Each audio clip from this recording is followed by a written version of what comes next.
We are on scene tonight with the Fairfax County, Virginia Police Department showing the dangers that officers face every day. Before we get to the striking body cam video, we want to play a 911 call from a man who spotted a suspicious van in his neighborhood.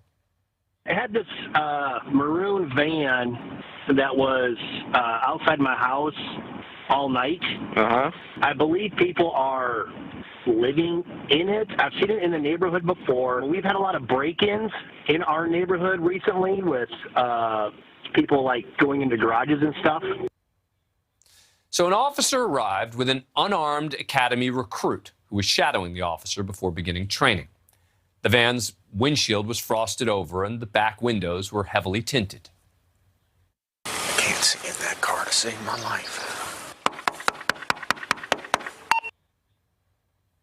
The vehicle had license plates from North Carolina. A second officer arrived on scene and after running the plates, found them to be stolen and put on the van.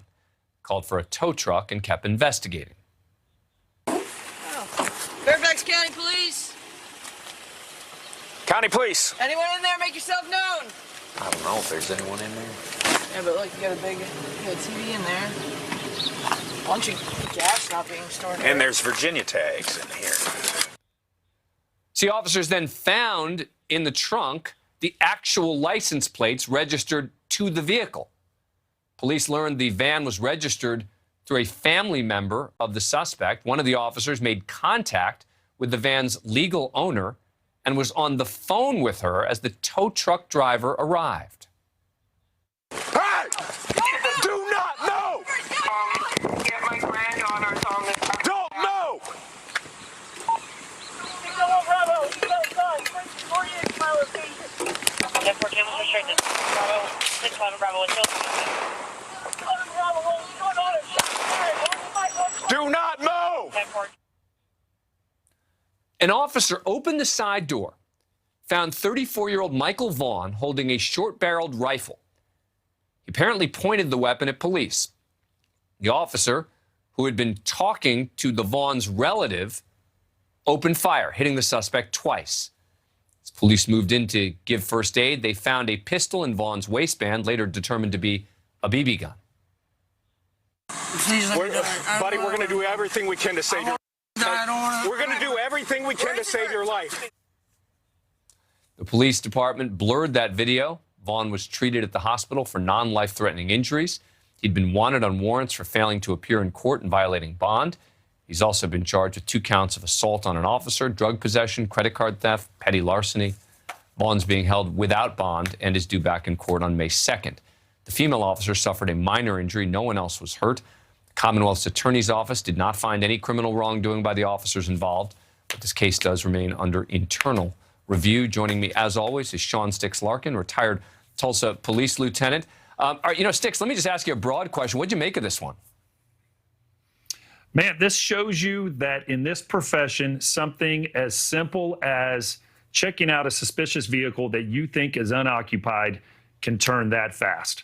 Every officer has been on this exact same type of call hundreds of times to check out what they think is an abandoned vehicle left in a business parking lot, a neighborhood, or something like that. And typically, you run the tag, you find out if it's stolen or not. If it's not, you mark it for tow. Otherwise, you tow it right there and move on. Yeah. All right. So the vehicle had those stolen plates. Police found the actual plates in the back of the vehicle. Let's take another look at what happened next. Do not know! Get my granddaughter's on this. Don't know! Bravo, 48 mile location. 1014 was restricted. Bravo, 611 Bravo, what's Do not move! 1014. The suspect was in the seat with a rifle. He'd been sort of quiet the whole time police were looking in the vehicle. Yeah, the officers had actually been out there for about 40 minutes. And it's got the really dark tinted windows. And there was actually like a curtain partition hanging up between the front of the vehicle and the back seat where he was hiding. And what's scary about it, obviously, he was armed with a rifle sitting behind these tinted windows. They've got the back of the van open. They gave numerous commands, hey, if there's somebody in here. And listen, the officers just felt, that the vehicle was unoccupied. And luckily that this suspect chose not to ambush the officers because he could have at any time throughout this ordeal.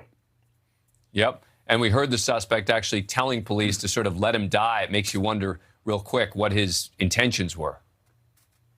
No, and that's my thoughts. Obviously, I don't know what the suspect's mental state was, overall, but the fact that he sat in the car for 40 minutes, had an opportunity where he could have ambushed the officers. Yeah, very, very, very disturbing situation there. Sean Larkin, as always, thank you. Good to see you. That does it for us tonight.